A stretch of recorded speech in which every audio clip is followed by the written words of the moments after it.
Good afternoon. Good afternoon. Good afternoon. I expressed such unbridled enthusiasm for the service dialogue at the governance dialogue today. I thought the room would be really full. And I thank all of you who are here. And I hope that those who are out shopping or continuing conversations or whatever else they're doing are having a good time as well. But I guarantee it won't be as good as being in here. Well, I don't know if I can guarantee that. But anyway, I'm so energized about this session because I've had this feeling since the conference started yesterday that this is a very interesting and exciting time in our history as an organization. Laurel talked a lot about the challenges that we have, and she talked about how we've got this if we do certain things together. And then Renee talked about financial challenges, and she talked about losing members. And that's another piece of the puzzle. And then in the governance dialogue, all of you talked about so many things that were in the remarks that Laurel made, in the remarks that Renee made, about leadership, about membership, about all these kinds of things that are really big issues and really great topics for us to talk about and solve. And so I feel so excited now to be able to talk about this really 360-degree topic and from a service standpoint, from a staff standpoint. So let's go back a little bit to the membership trends. Renee talked about the fact that we're losing members, and it's true. It has been a drip and a drip and a drip for a very long time. We're losing sustainers in particular. And our active membership tends to be flat, although we know that a lot of leagues are bringing in very large new member classes. So that says that we're churning those members. And then we have a growing emerita membership, the women who are over 80 who don't pay dues, which is okay. I would rather that they were members. And that says something about the members who still want to stay and be affiliated with the organization. And you look at these numbers and you're probably thinking, Susan, what the heck have you been doing for all this time? How can this just keep on going this way? And the answer is that we've been engaged in really deep systems change for a long time. We've been on some very strategic paths for a long time. And systems change is hard. It can take 10 or 20 years to really create really dramatic change. Not that I want it to, and that's not an excuse, but it's hard.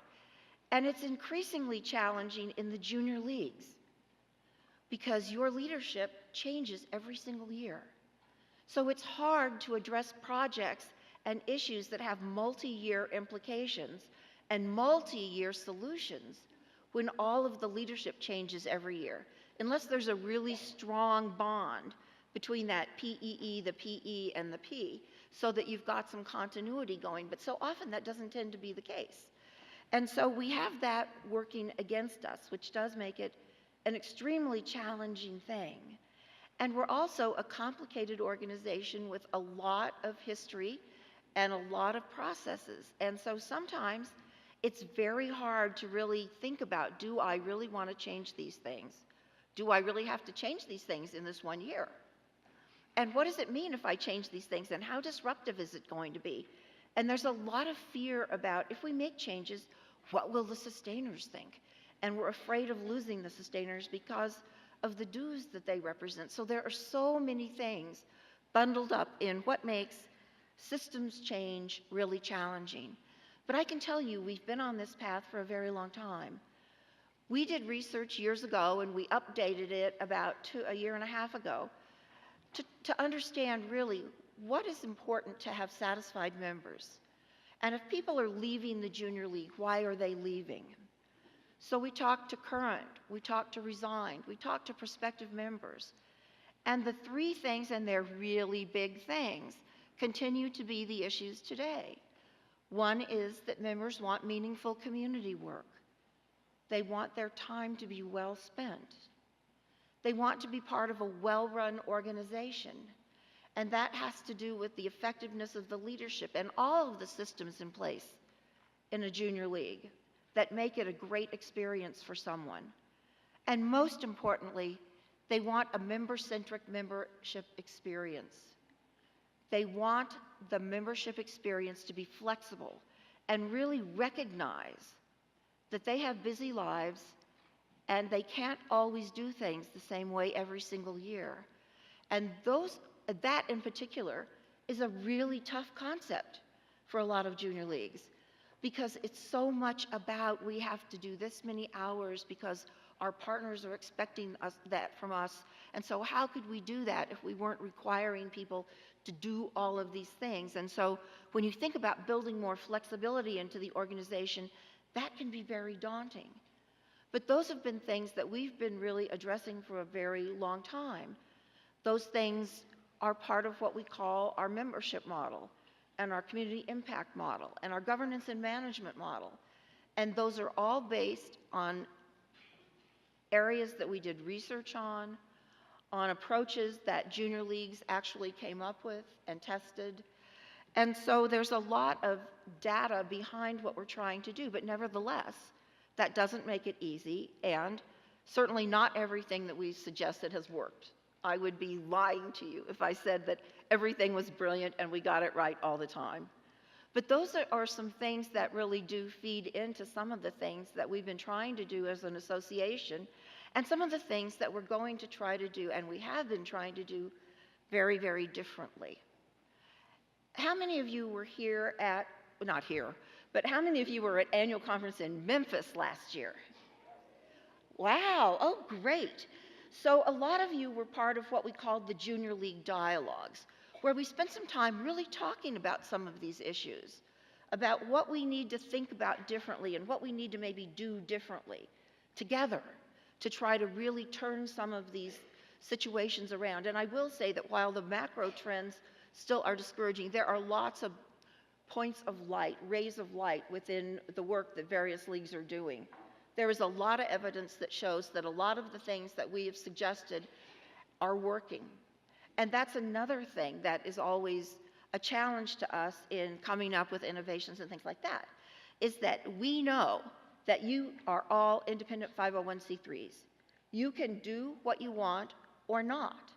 And we can't tell you to do those things. You know, this is not like when it was in corporate life and I could just say, just do that. And you know, so people did, because that's how they kept their jobs. And so within the junior leagues, you have a choice, and you can do these things or not do them. And so a lot of times, if the need doesn't seem to be as urgent right then, or you've got some other things that you're working on, you have a choice. And then sometimes you do some of the things, but not all of it. And sometimes some of the solutions are contingent upon doing like all of the steps. So there are a million reasons why we haven't fixed everything yet. But that doesn't mean that we can't get there together. So last year at those dialogues, what we really talked about was a new approach to the way that we're doing our work.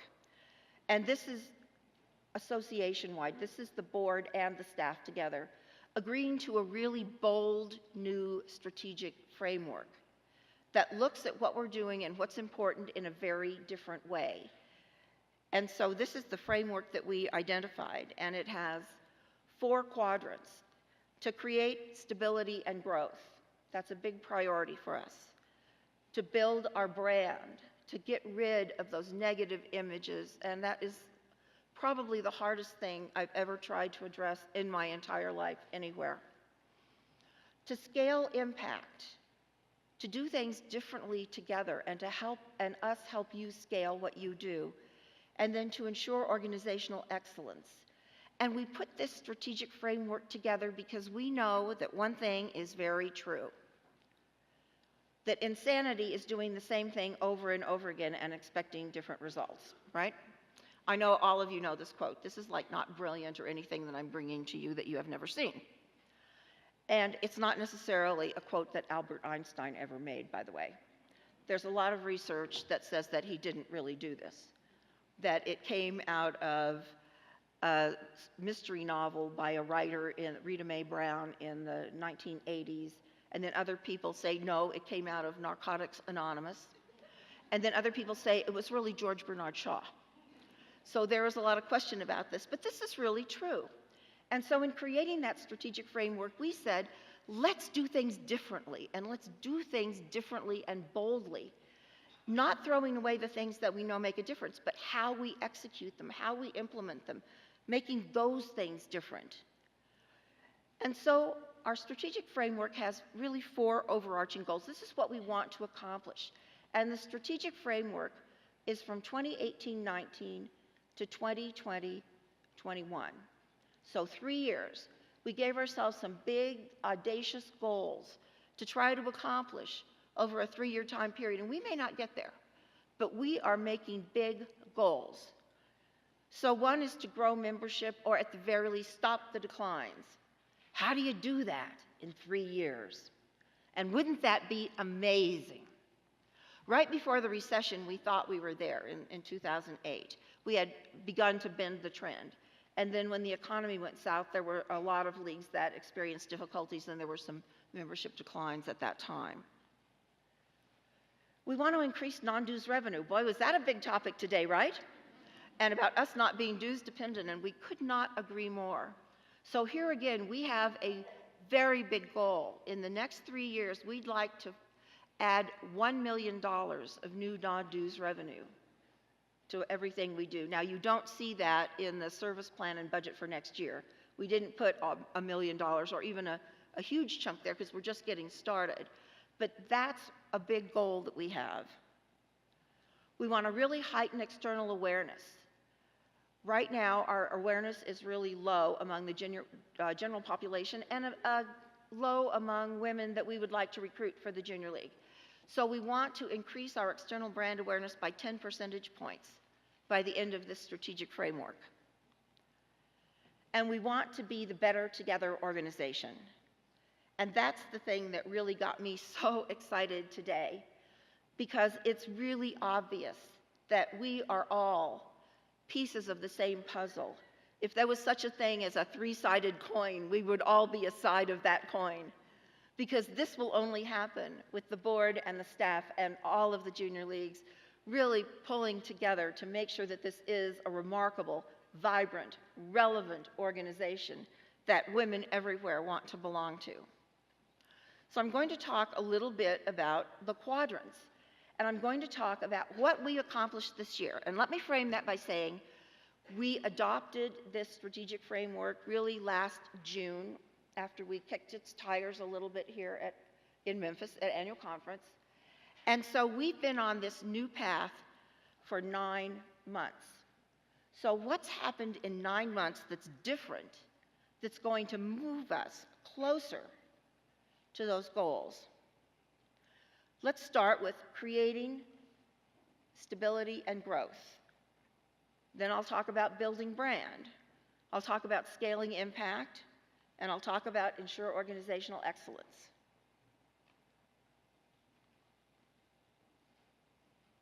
What we've done to build brand. We launched some digital advertising. It's brand new, March through April. 2.3 million impressions in Google display ads, and lots of interest as a result of this.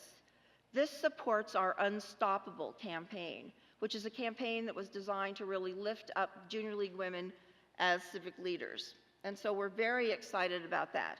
It's just the beginning, but digital advertising seems to be a very great and promising way for us to really reach the external audiences that we want to reach. And we started a monthly Unstoppable social media campaign. So you have gotten materials to use every single month that you can push out to your members and beyond, because social media goes beyond our members, which is one of the wonderful things. And so there's been a high number of downloads and use as a result of this. And so we're very excited about that and really leveraging social media better. We've done a lot to create stability and growth. One of the first things that we did, and you've heard that already a couple of times today, is launch the Small League Fast Track Renewal Plan, because more than half of our leagues are small. And so what we really wanted to do was make sure that small leagues had the opportunity to go back to basics and really address some of the fundamental things that we know, based on our research, really make a difference for a successful junior league. And again, I will echo what Laurel said yesterday, which is, if you're a small league, you're declining, and you haven't looked at this plan, please take a look at it, because it's really useful and practical. We launched the placement matching tool, because obviously we have small leagues, we have mid-sized leagues, and we have large leagues. And the placement matching tool is really for mid-sized and larger leagues, although certainly small leagues can use it. We know, as I said, that members want flexibility and they want an experience that's about them. And that's a really hard thing for a junior league to do. How do you build that customized personal experience into the member experience? That's what the placement matching tool is. And it's about women's leadership.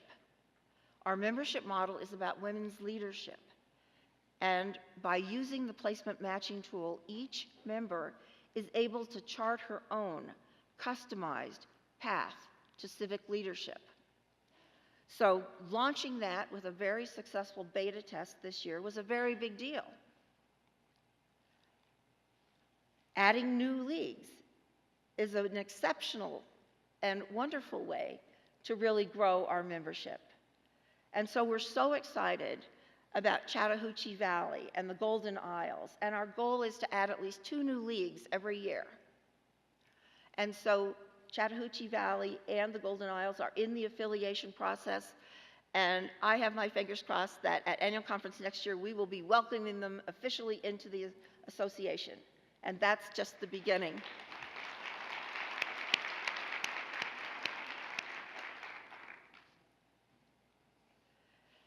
And then Renee talked about our new fund development vice president. And in her first 30 days, she got our first grant in I don't know how many years. Money to support the Abolish campaign that we launched. So off to a very fast start.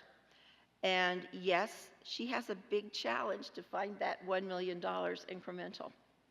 But I feel confident that it's out there. What have we done to scale impact? I just mentioned it. The Abolish campaign. Today at our governance dialogue, our task force talked about seat at the table and collective voice, and certainly they're not recommending an issue, they're talking about a process that enables us to be more timely. But within the association, there are any number of topics that a great number of leagues are aligned around. And so isn't there a better way that we can leverage that shared interest in a certain topic to really create greater impact around that topic area, scaling our impact? So taking this wonderful awareness building project that the Junior League of Tampa created and making it available to all junior leagues and to people beyond the junior league who are interested in that topic area is another really powerful way that we scale our impact, that we show the kind of community impact that we have. And we certainly have plans, although not for the next year or so, to do the same thing around food insecurity and around literacy, because those are issues that there are large cohorts of leagues that are engaged in. So creating consistent materials that people can use, A, makes it easier for you, and then again, creates a more consistent broad reach message. And then these are the things that we've done in 9 months to create organizational excellence. 2 task forces were formed, one to talk about regional meetings, and that's really about targeted learning and how do we get to the people that really want training and want to learn, and how do we get to them in a time that makes the most sense for them. And so regional meetings may be a way to do that better. You'll hear from the task force a little bit later in this session. And then shared services, because we really want to be mindful of the fact that there are things that as an association we might be able to provide for all of you that not only provide you with better back of the office services, but at lower costs. And that's a value to every single person. So we've been looking at that, and the Shared Services Task Force has just begun to meet. And another thing that we've done in terms of ensuring organizational excellence is thinking about the kind of training that we provide both online and in person at our conferences. And so you know that at last Fall Leadership Conference, we talked about that being the last fall conference as we know it, because we think that there are some different ways that we can deliver great content, exactly what you want, at the time that you want it, at a lower price. And so you'll be hearing from Juan Che in a little bit about what she's been working on in that regard. And so when I think about what we've done in 9 months, I don't know about you, but I'm tired just talking about all of those things. That's a lot of ground to cover in 9 months to address some of the issues that we have as an organization. And that's what I mean by trying to do things differently and doing them fast with a sense of urgency. So now I'm going to move into the budget for the 2019-20 fiscal year. And I'm not going to go into it in great detail. Renee gave you an excellent overview of where we are financially, and certainly reassured all of you that we are in good financial shape. But that doesn't mean that we're going to be in good financial shape forever, or that we can't always do more if we had more money. So this is the 1920 budget. And you received this in the service plan section of the call to conference. You saw the service plan narrative and the 2 budgets, the operating budget and the capital budget.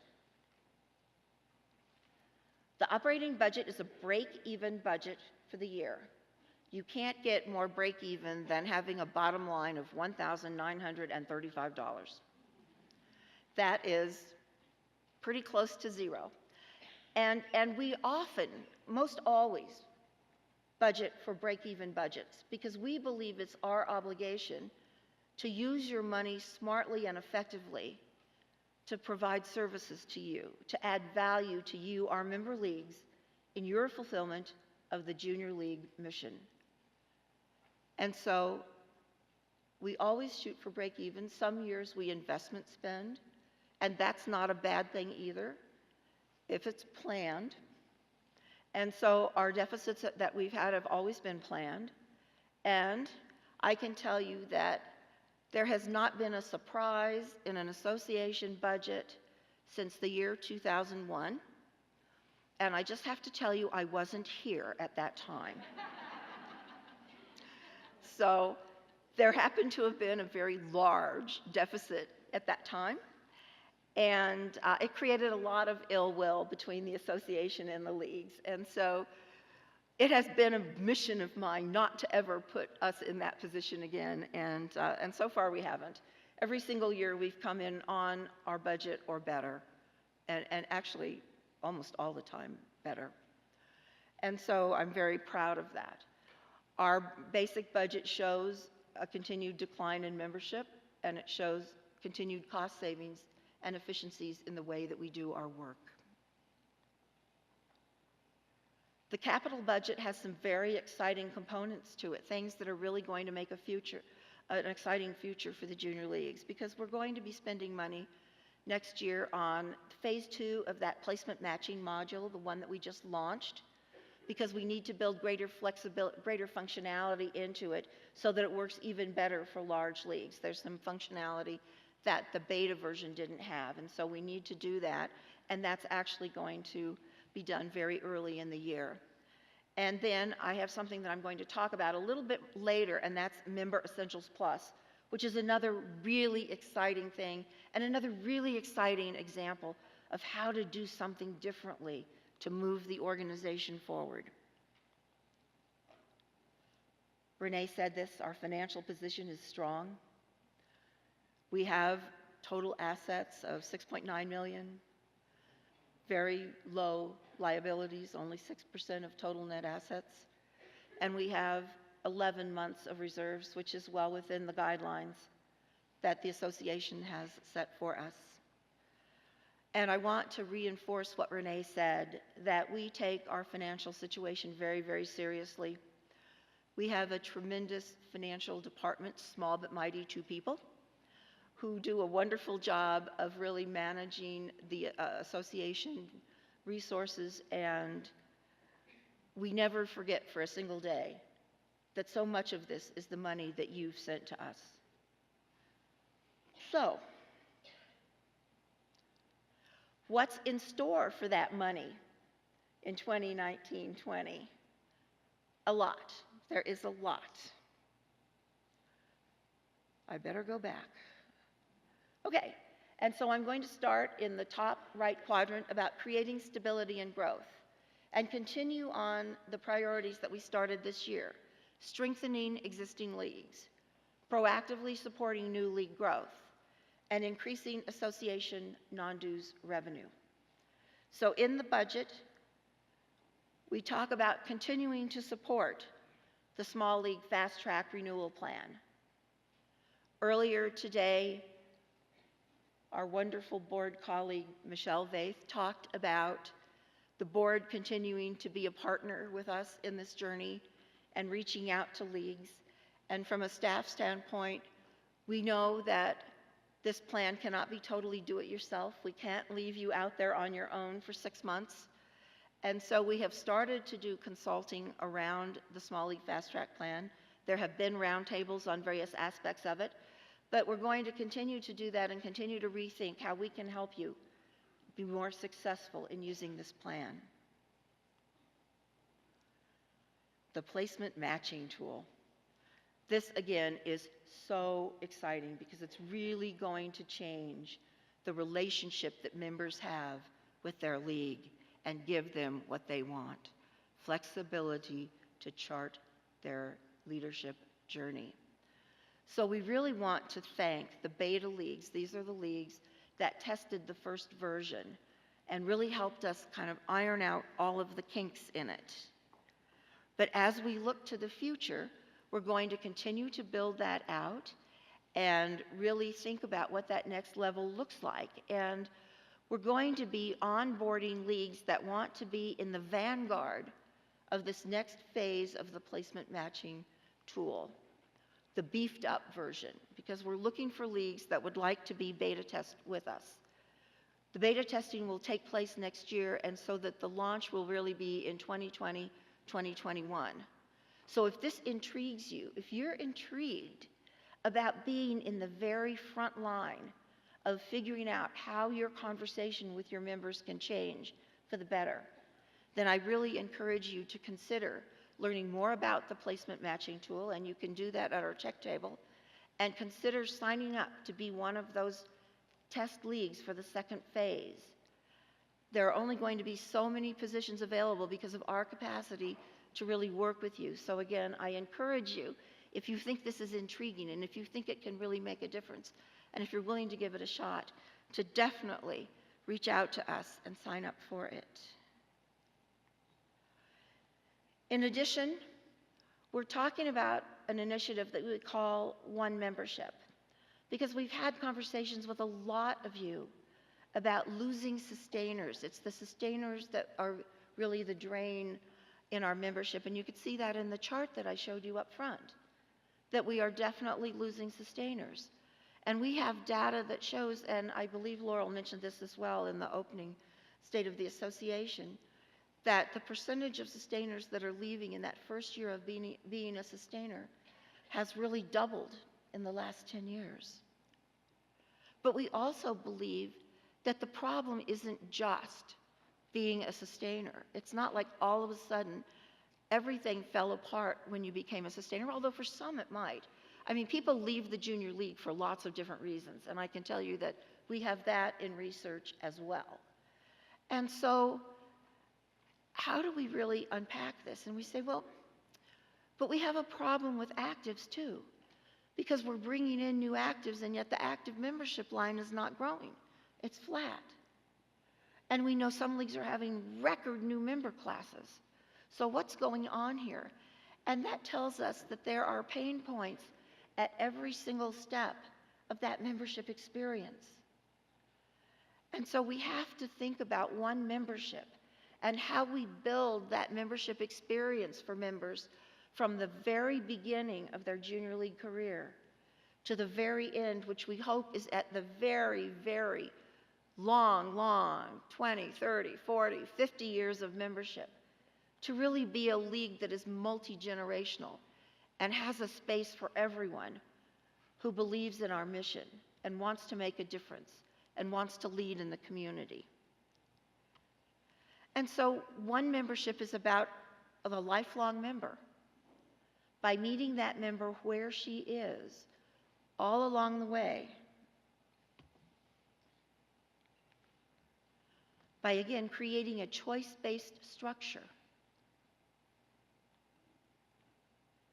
by recognizing that variety exists in our membership. And there's a place for special programming.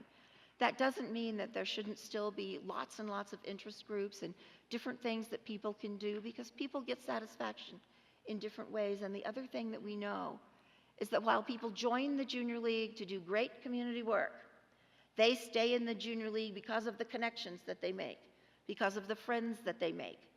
And so part of this is at every life stage of a person having the kinds of opportunities to connect. Deep things, simple things, serious things, fun things, but ways to really create those multiple connections. And making sure that sustainers, as an alum in some cases, because that would be a choice, could maintain that status without feeling marginalized, or could become more engaged in a league because they feel that that's what they want to do. We know from our research that at least 30% of your sustainers would like to be more engaged in the work of your junior league, in the community work, in the fundraising, you name it. So how do you open the door and allow those people in to create a better experience for those people? So I think that one membership is a project that we've just begun to wrap our arms around. It's going to take a lot of conversation with all of you. And I know that Amber Levy plans to reach out to leagues and have really vibrant conversations about what this looks like. What would it look like if everyone was a member? And it didn't really matter that there weren't restrictions on you because you were at a certain stage of your life or your junior league career. That's a different membership model.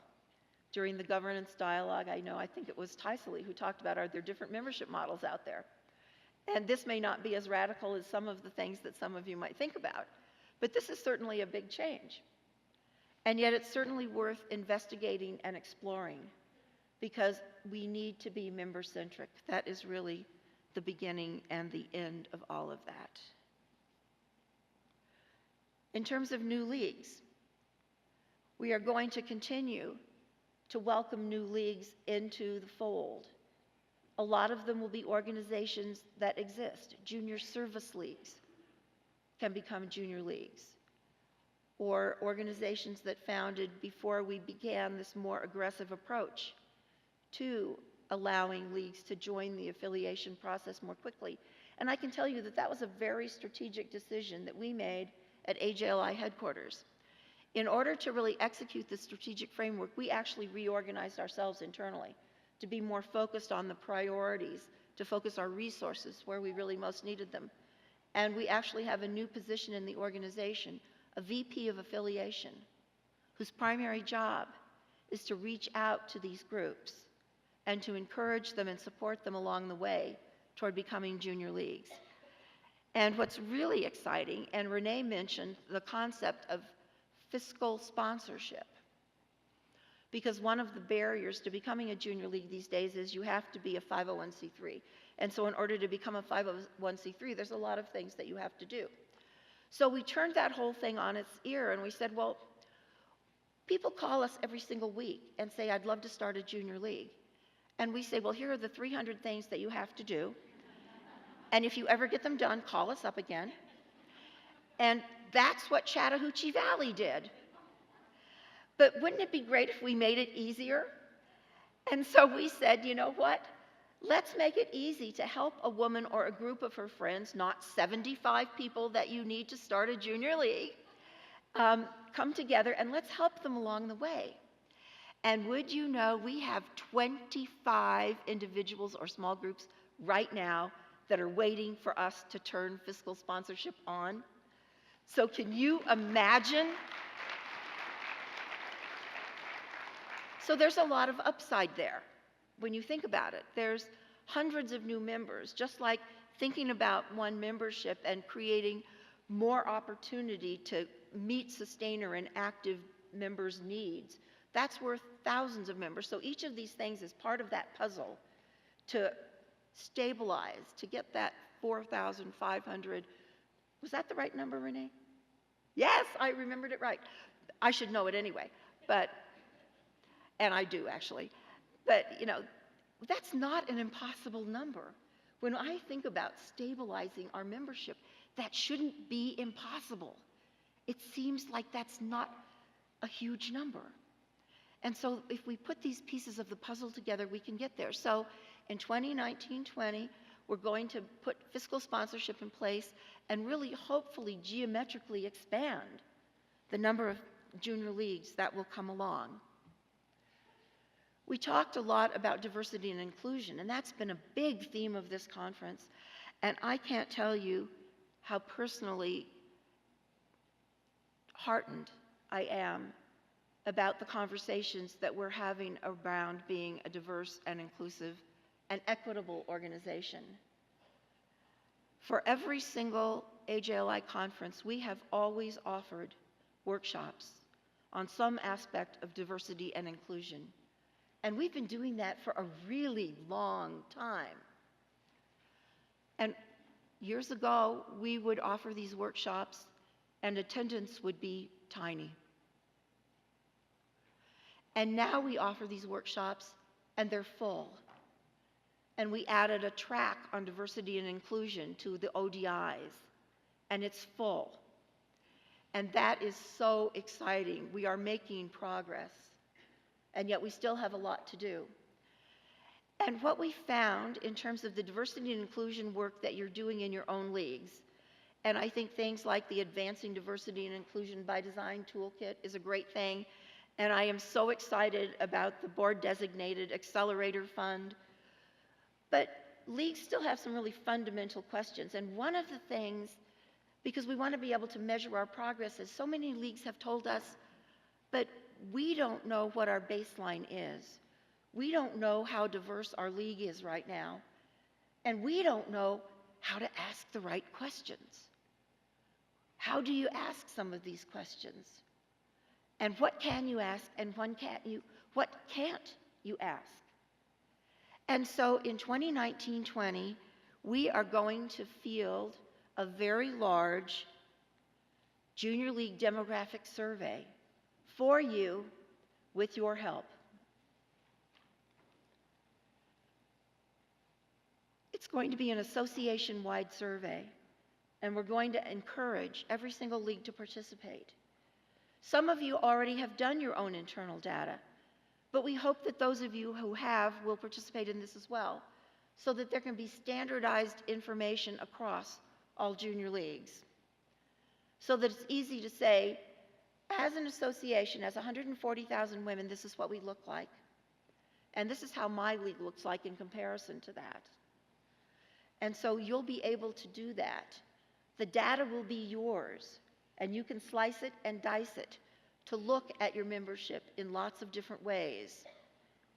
And again, you've asked for it, so we are going to do it. The survey has a number of goals. Whoops, I went too fast. Full membership participation, if we can get it, would be terrific. We do macro level research at the association level, and we do have recent demographic data around various aspects of diversity. But to have a statistically significant sample of respondents doesn't necessarily mean that we have a statistically significant sample that's large enough to break it down on the league level or even a geographic level, or even a country level sometimes. And so we really need more data points in order to have reliable data that you can use. It will provide us benchmarks as an organization. We'll be able to see things shift over time. I was fascinated when I looked at our updated demographic research around religion. And I compared some research that we did 10 years ago to the research that we just did a year and a half ago. And it was unbelievable. So 10 years ago, our organization was still 85% Protestant. And in the study that we just did a year and a half ago, only 38% of members identified as being Protestant. That's really amazing. Now that means that a lot more people said that they weren't any particular religion. Catholicism as a religion stayed pretty flat, and then there were some increases in some other religions. But you know, you have to have the data in order to really watch the trends, and so having this information on a regular basis would be very helpful. And the plan behind this is to try to update this data every 3 years. We would really create clear messaging for you to help market this to your members, and having this data will help us, will help you create clearer messaging to your communities, to your partners, to prospective members, to external stakeholders about what the Junior League really is. And I hope will go a very long way toward dispelling some of the myths about who we still are as organizations.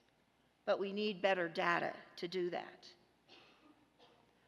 We hope to field the survey in September. And then we'll provide, and as I said, we'll provide talking points and a communications plan. We worked with a very reliable and highly regarded market research firm so that we didn't just make up the questions. Well, this sounds like a pretty good way to ask that. But we have researchers who do this all the time for a living, who are putting that information together, who put it together for us. The information will be anonymous. There'll only be about 14 questions and take 5 minutes to answer. And as I said, you will get your own data, and we'll have a report that we'll compile as soon as we can after the data comes in. So this can happen very early on into our upcoming league year.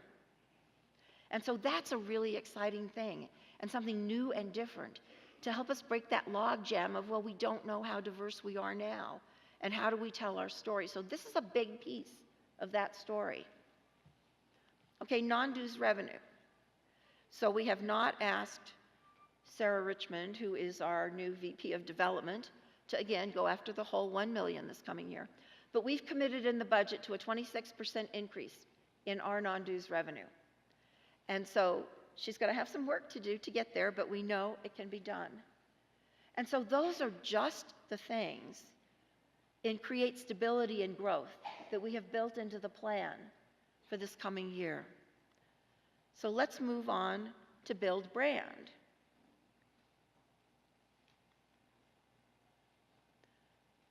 As I mentioned early, we really are going to continue our digital advertising. It really has messages around the leadership of women and how powerful women can be, and these are just some of the assets that we have already. But there will be more, and there will be new ones. And a couple of years ago, well, about a year and a half ago, we stood at a conference and we talked about a really big idea that we have around the concept of she is heroic, H-E-R-O-I-C, big H-E-R. And that was a concept that tested very, very well among potential members. And so I hope that you will stay tuned for plans about how we make a really big splash with that or with something like that to really break through again this image awareness problem that we have.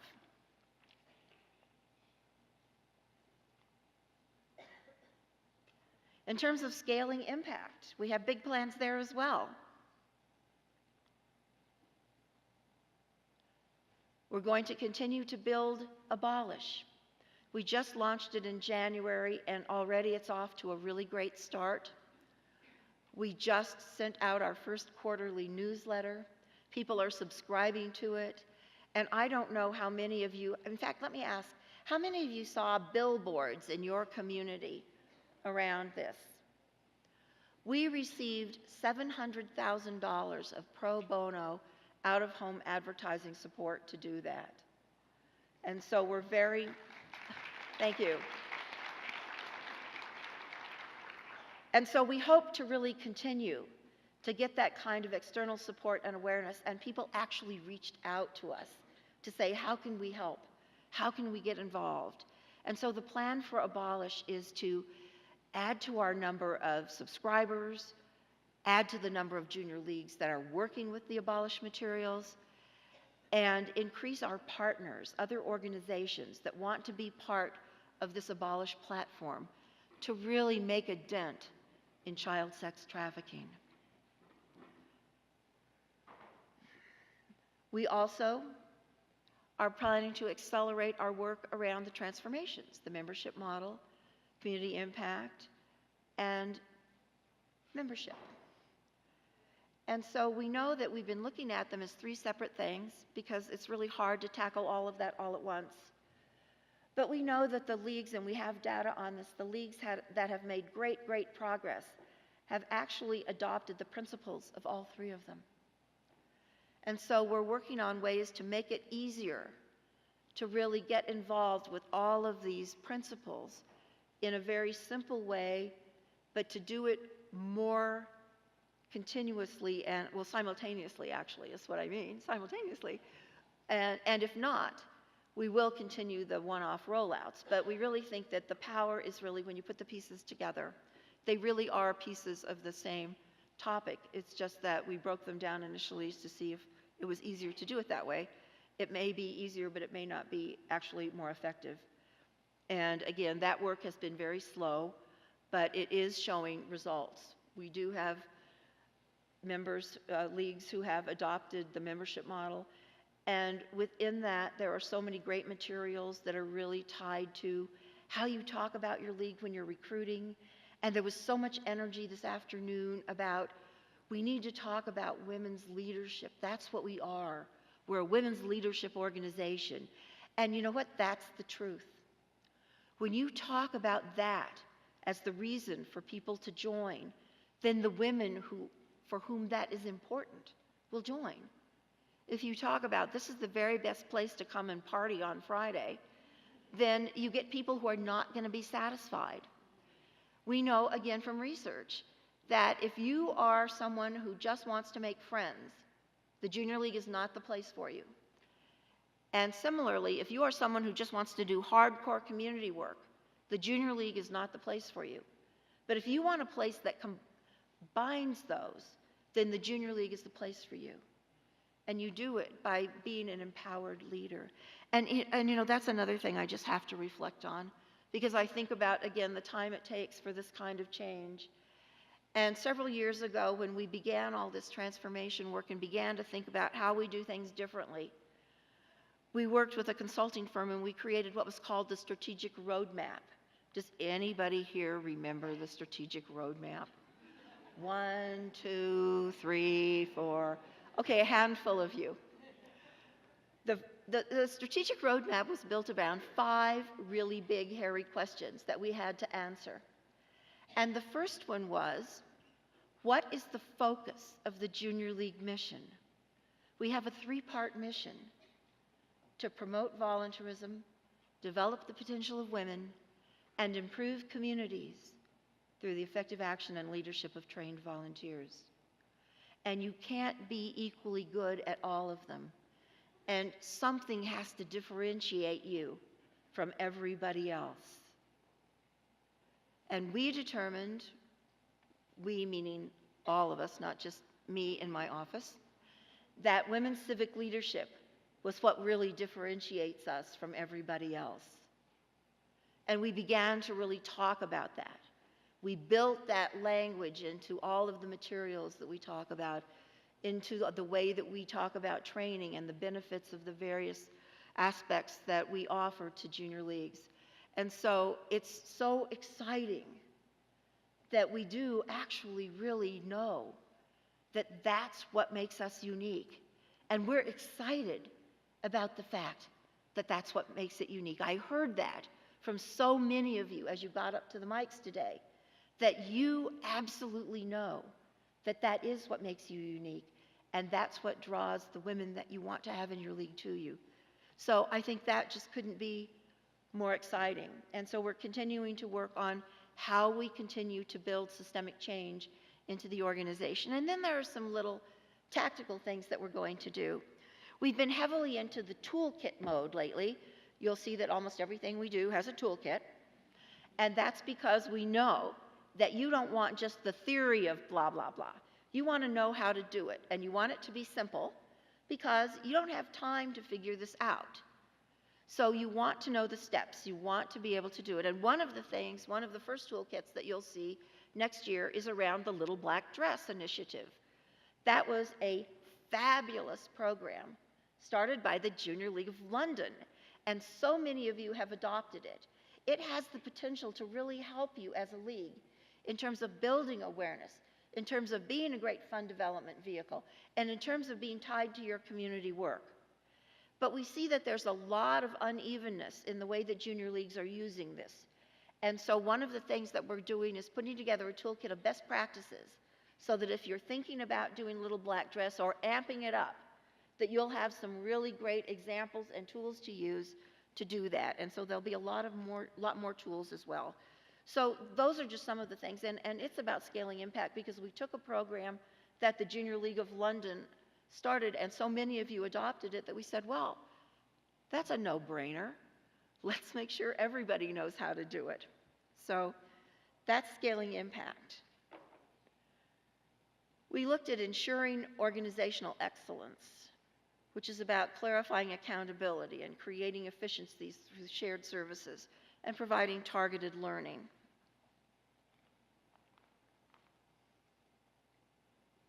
And part of that is a very exciting project that we've been working on for a long time, and that's about creating an infrastructure that works for all junior leagues. And again, because of our rugged independence for a very long time, a lot of leagues had different platforms, different software platforms that you worked from. And there still are several today. More leagues use Digital Cheetah than anything else. But still, we don't have a consistent platform that's even across the association that creates efficiencies and makes things easier for everyone. And so we began really thinking about this as a technique years ago, and so it's going to go to a new level in the year to come. So a little bit of the history. Member Essentials Basic. That's what Member Essentials is, which is a program that we launched several years ago. And it was designed to give small leagues better functionality than you get with some of the other software programs that you can use. It has Digital Cheetah functionality in it. And so, oh, I got Digital Cheetah right in front of me. So you guys can correct me if I get this wrong. Anyway, and it's been very successful for the leagues that have adopted it. It provides not only great functionality, but it provides really quick service if you have questions and issues, because the service is handled through AJLI. And so there's about 30 leagues that are working on that now. And if you're small and you're interested in that platform, then definitely go to the tech table and talk to our folks there, because that's really a great opportunity for small leagues. And we said, but you know what, that's not enough, because there are issues with the mid-size and large leagues as well. Not everybody is on the same platform. There are a lot of different custom programs that are developed that are not easily shareable, and as a result of that, we have inefficiencies. And so we said, is there something that we can do different and better? So we're calling a new initiative Member Essentials Plus, and we've been working with Digital Cheetah on this to create a more turnkey, advanced software platform for the leagues that need more than what's in Member Essentials. And we've been working with Digital Cheetah on that, and Digital Cheetah software would be behind everything, but there would be some very different ways that that works. So now I'm going to just go on to the next slide. So these are the leagues that are on the Member Essentials Basic. And this is what's coming, Member Essentials Plus. And it was a big number in the capital budget, $195,000 next year, to begin to really put this in place. And so, as I said, Member Essentials is our online member management platform designed to help leagues manage their member records, placements, and documents. And so again, it is Digital Cheetah. So, what we're talking about is really going on to this bigger version and migrating as many leagues as we can possibly to it. There are about 100 leagues that don't use Digital Cheetah, and if you don't, we don't want you to despair, because we're very happy to work with you on either Member Essentials or Member Essentials Plus to help you migrate to one of these platforms and to make sure that you have a cost-effective and smooth transition. So now we're looking at Member Essentials Plus, and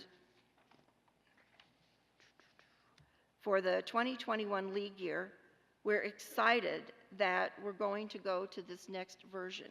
So it won't really be available in broad use in 2019 and 20, but it will be in full bloom in 2021. And so it's going to have a really broad set of functionality that will make it appropriate to support leagues of all sizes that have operational requirements beyond that of Member Essentials Basic.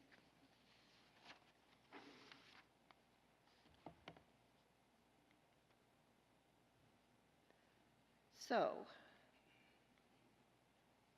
what Member Essentials essentially, and if you see me looking at my notes, it's because our IT team was really insistent that I get the message right. And so, while I can talk about these things, I'm being very mindful that they're sitting right in front, and they're looking at me like, why did we write this for her if she's not going to use it? So you'll just have to pardon me. I do want to make sure I get it right, because it's such a big opportunity for everyone. So what we're talking about is something that was going to, on its surface, sound just too good to be true. Reduced software costs. Better support, because it will be provided directly by AJLI. We know that sometimes leagues put in their ticket to have something addressed, and it doesn't happen as fast as in your world you would like it to. So if there's dedicated support at AJLI, that can happen. It would be a shared service model allowing everyone to benefit from economies of scale for new features added to the platform. Because anytime a new feature is added, plop, it would be yours, just automatically. And you wouldn't have to think about, well, you know, that league over there has that really interesting thing. I wonder how long it would take and how much it would cost if we tried to build that in. And it would have best practices kind of baked into it, with software training tied into the junior league curriculum. So a lot of benefits from that. You know, we're very different as an organization, because even federated organizations like we are tend to have a same software background, same technology infrastructure. And again, we've never taken it that far, but we think it's really important, and it's really time that we try to do that, and that we do it in a way that makes it very attractive for you, because again, almost too good to be true. It will cost less, and you will get better service, and it adds to our diversified revenue plan, because you'll be providing your fees to us, not to Digital Cheetah. And so everybody's winning. Now, Digital Cheetah's not doing this because they just love us and want to help us. It's not a free project. But they will make money by really creating the technology that goes into all of this. So everybody wins, and what you get is better software. Yes, thank you. And I know that as someone who has been not as deeply involved as others in some of the ongoing conversations that leagues have with Digital Cheetah, I'm very happy about this. I think it's going to really be exciting. So if you'd like to be a beta test league this coming year and help us get the kinks out of it, we would love to have you. And so we'd like you to contact either Dave Brikita or Michelle Gorenstein, and they are at the tech table. Well, not right this moment. Right now, they're right there. But they will be at the tech table. And so that, I think, is another really exciting thing that we're doing, again, in the spirit of doing things differently to get things done differently. I had mentioned looking at online learning and in-person learning to really think about how we do things differently. And so I'm going to turn things over now to Juan Che and to her colleagues from the Regional Meeting Task Force to talk about how the ideas that they have right now are going to factor into a different kind of targeted learning, different and better ways to really give you what you want when you want it. I'm going to say one more sentence before I finally stop talking. And that is that you see some of that happening already here. So generally speaking, you would not have any kind of public speaking training in the olden days at an AJLI conference until September. And by then, if you're the incoming president, the new president, well, you've already had your first GMM and you're, headed to your first September meeting, and you haven't had your public speaking training. And so now you come to annual conference and you get your public speaking training. And so you get it again when you need it, not when it fits into the conference cycle. And so I just wanted to say that. That's why there was media training and public speaking training at this conference, because we listened to what you wanted when. And now I am going to shut up for a few minutes and turn things over to Juwan and to the task force. Wow. That was quite a lot. Do you guys still have bandwidth to hear about what learning opportunities are in store for you? No, they're dying to leave. If we have to listen to her one more minute, we're going to die. Okay, so let's see by the show of hands, how many of you were at the fall leadership? Okay, quite a few of you, but not everyone. So what I'm going to do is use the report that I had made at the fall leadership and give you the progress reports since. So what happened at fall leadership in 2018 fall leadership is the way that we've been doing fall leadership in person, that was the last one. So instead of that, we are going to take a two-pronged approach and how to address the training needs that we all have. So one way is how do we really utilize the regional meetings as a vehicle to support your training needs. And the way that we did that as the very first step is to create a task force, and those are the representatives of the task force that you see seated on the dais here. And you'll be hearing all kinds of wonderful things that they have done, and they have a full report to give. So the portion that I'm going to be talking to you today is about the online opportunities. So if I can find where the clicker is. Right there. Oh. So let me just remind all of us there are key objectives that we really wanted to make sure. And as Susan had said, the timing has to be right. Everything has to be really tied with a leadership position, and earlier is always better. There has to be more hands-on practical application opportunities to be there, and we need to really go deeper into the leadership bench and absolutely more affordable and accessible one. So those as our guiding lights. This fall, we are going to start with, and the reason why I'm saying this fall we are going to start with is with the online venues, we can actually roll out one step at a time instead of trying to jam everything in one in-person meeting.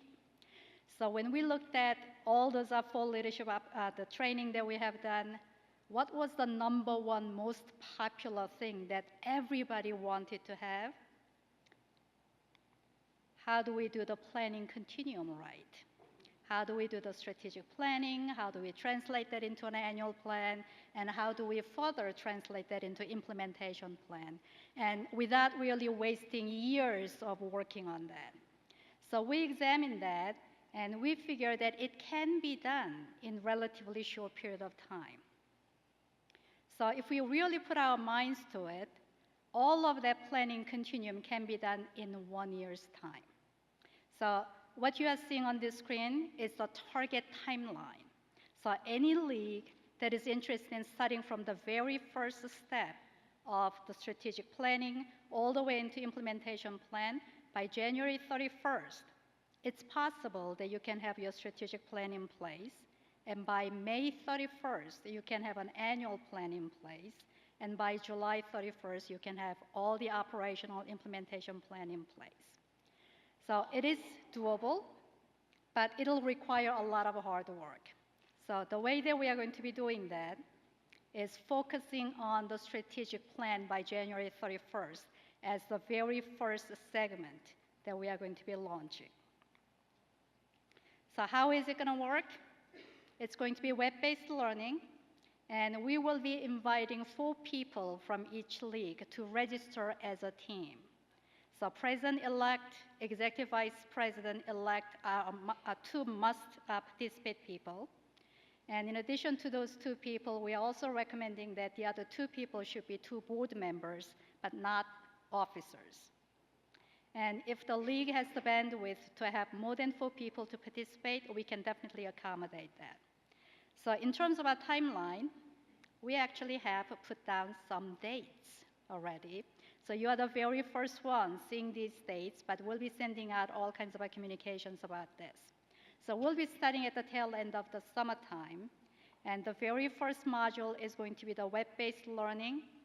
And as Susan had said earlier, there will be all kinds of toolkits that we have already made amassed already. And there will be lots of in-league work that we'll be expecting you to do.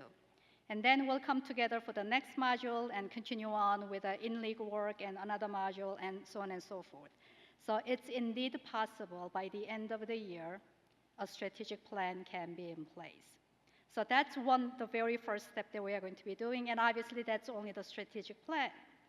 So the following year, come January, there will be another step-by-step approach that will be also helping you from how to translate the strategic plan into an annual plan.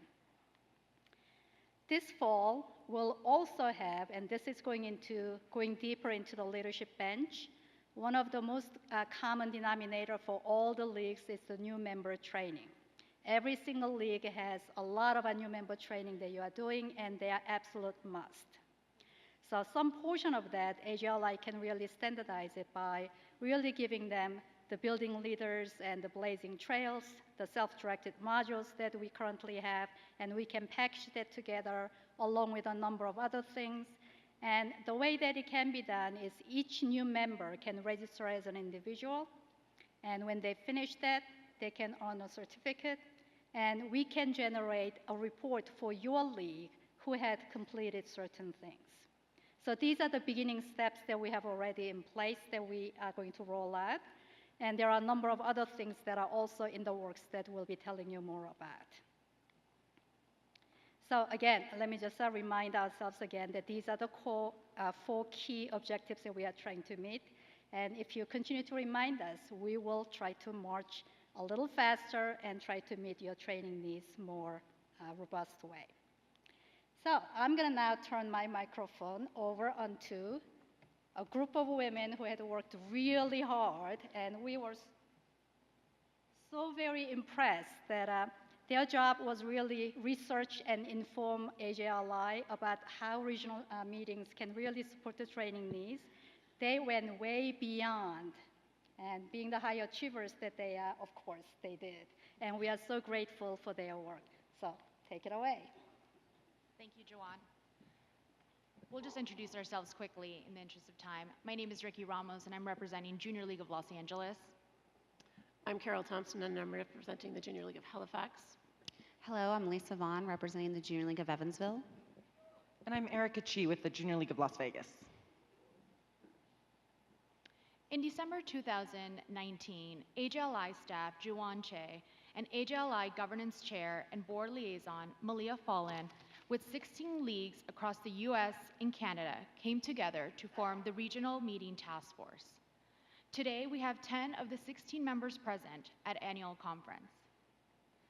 The task force members represented diverse experience in hosting or attending regional meetings, access to training opportunities, resources, and league size. We had even representation amongst poles, PELs, and Slippy leagues and covered a large, extensive geographical area spanning several regions.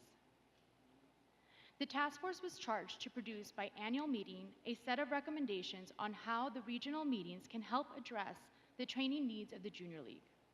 We did so by meeting over the course of 4 months, which included 9 core meetings, plus hours of offline work on researching meeting best practices, developing a framework, and creating content. My colleagues will now share their findings with you. Carol, would you be so kind? Thank you, Ricky. One of the first things the task force decided to do was to identify any pain points leagues might be experiencing relating to hosting regional meetings. We wanted to understand how best to support leagues thinking about hosting a meeting, and particularly those leagues who might never have done it before, so that they could think, know, and say, "We got this." Here's what we heard about challenges. The first one was defining what a regional meeting actually is. How does it differ, for instance, from a league planning a training session and inviting members of other leagues nearby to attend? What is so different about planning and holding a regional meeting? Well, we found that hosting is actually a pretty daunting, scary thought to many leagues. A single host league takes on a huge responsibility and expense when planning a meeting. Even when experienced leagues rotate being host each year, knowledge transfer of how to actually do the planning can often get lost in transfer. That results in a very steep learning curve every time a meeting is planned. This can be time-consuming, repetitive, and very stressful for planners. It can provide also a very inconsistent experience for attendees meeting to meeting. And leagues, we found out, really want to know, how would we actually do this? They wanted details. There has been no consistent guidance available in the past, and that's what we've been doing. Leagues are currently divided into 6 geographical areas. Leagues are finding that working within these areas puts up artificial barriers, doesn't feel at all inclusive, and can significantly narrow the scope and reach of their regional meeting planning. And finally, we found out that leagues often plan meetings on their own, missing out on support from nearby leagues or from AJLI, who can support them, including speakers, organizational support, and PR, getting the message out to all leagues. This can increase the diversity of attendees at regional meetings and further promote the sharing of the high-quality training, best practices, and networking that we know happens at regional meetings, opportunities that we think are way too good to miss. So yes, there are pain points and challenges, but there are also fantastic outcomes when regional meetings are held. Lisa will tell you what we found out about all of that. Thank you, Carol. So the regional task force did agree that the benefits totally outweigh the challenges. We believe that the regional meetings are another tool or vehicle that will live out our mission as we continue to promote volunteerism, improve community, and the regional meetings definitely are about developing membership. Our members are our mission, and the community is our business. Regional meetings, opposed to single league training days, will expand our bandwidth of resources. Working together to plan regional meetings will increase a quality of training, our knowledge base, marketing, and materials. It will also, working together, will decrease volunteer planning fatigue and financial burden. These meetings are a way for us to grow our values, our culture, and best practices so we can thrive and work together as an association.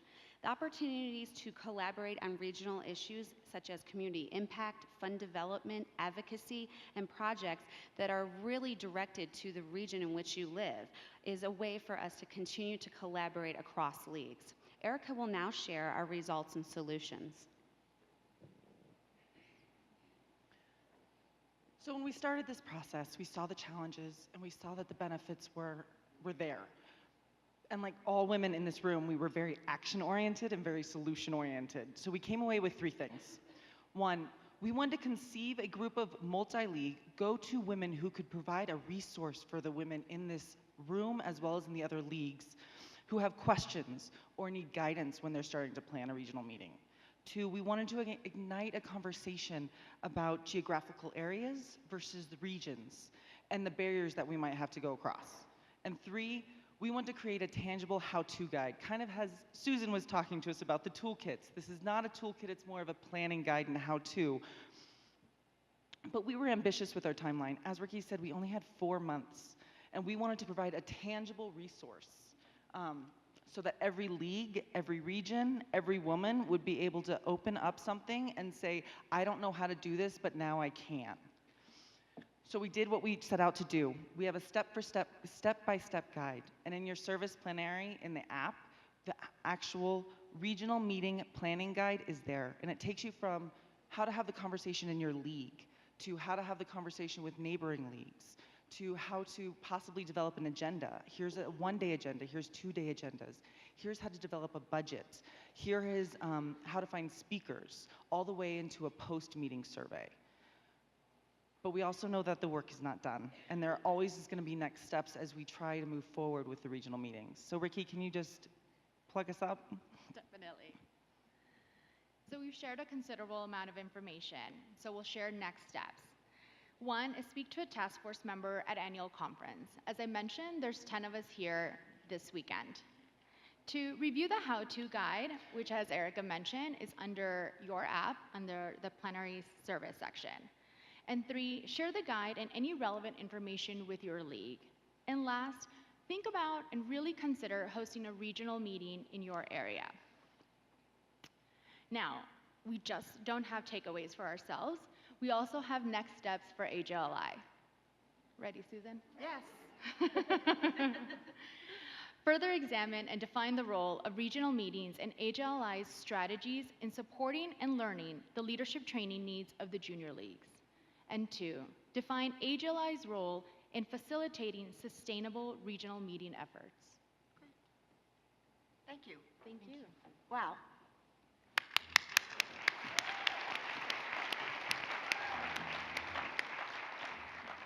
Thank you so much.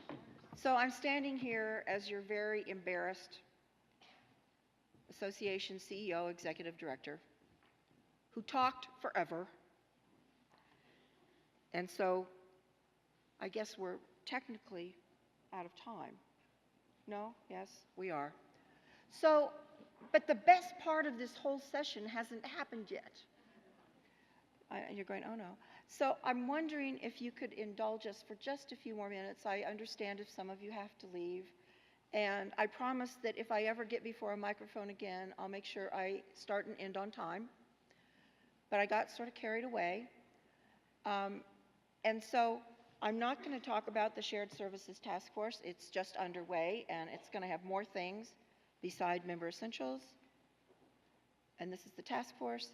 And so what I'd really love for you to talk with us about for a little bit is the centennial. Our new strategic plan goes until the year 2021, and in May 21, we have the 100th anniversary of the association of being together. And I would be so grateful to you if you would allow two of the association's fabulous board members, Terry Broussard-Williams from the Junior League of Austin, and Ness Okonkwo from the Junior League of Los Angeles to just talk with you for a little bit.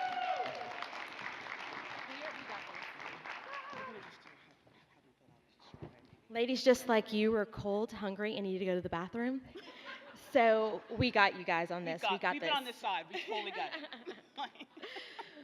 But with all seriousness, in 1901, Mary Harriman set out with this great vision to bring women together to do something that was phenomenal, something that no one had ever done. And then years later, these women came together and said that they could make a big impact.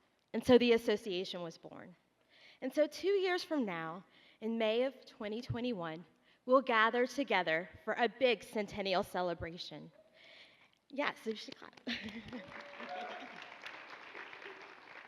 And so we want to begin exploring what that means to us, how we can use this collective impact to be better together, to revitalize all that we do in the world, and to share that message. Thank you, Terry. So this is where we need all of you to help us out here.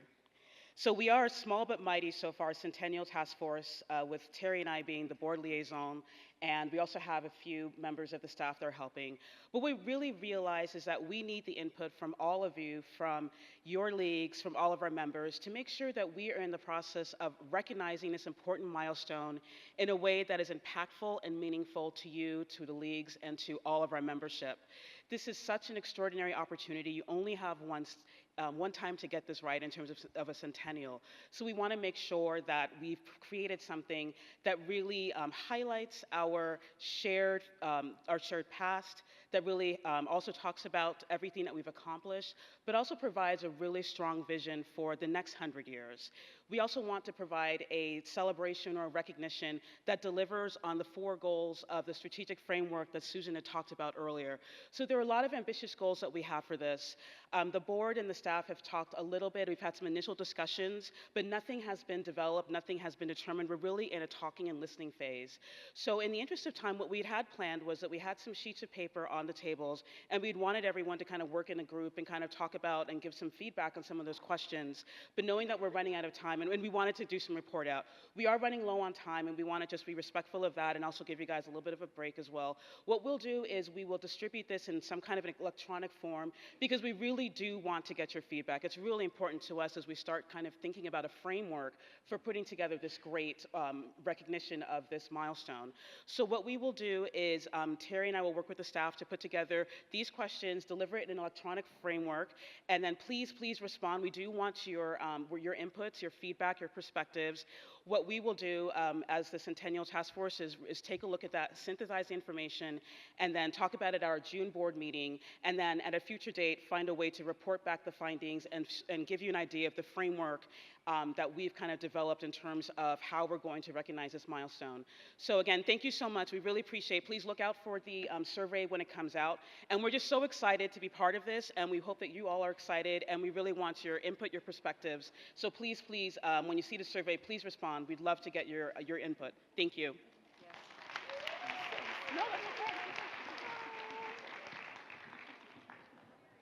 Okay, well, I had another 3 or 4 pages worth of stuff to go over. No, I actually don't. I don't have anything more to say, except that I know we can be better together, and I really thank you for your time this afternoon.